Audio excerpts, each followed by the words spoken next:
some time that what we actually call the prefrontal cortex, the part that sits behind your forehead, is involved in planning behavior, your use of strategies, a technical term we call cognitive flexibility, which is can you change your mind and do you have sort of a fluid way of going about solving problems. Part of the brain that is the so-called CEO, or the executive of the brain, is still being built during the teenage years.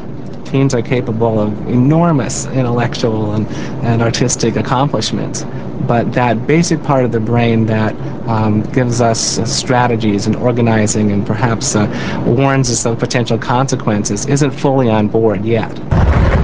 The risks of a severe concussion or a turned ankle, for instance. An adult brain might call for a helmet here or suggest this is not quite the moment to take a drag. But when you're very good, very determined, and very young, it's easy to feel invulnerable. On some occasions I wear helmets, but not that much. I come here almost every day, so it's not that much for me if I fall, because I'm kind of used to it. I just get little scrapes.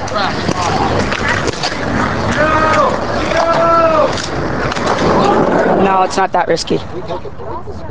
Well, not that risky would be one way to put it.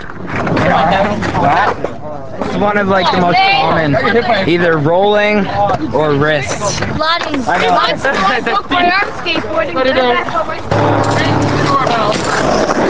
Adolescence has always been a period of high risk.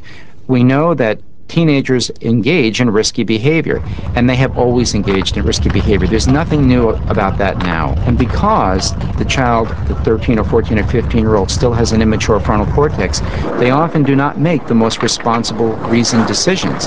And by virtue of having things available that can do harm, they often wind up in a higher risk group than I experienced as a child myself.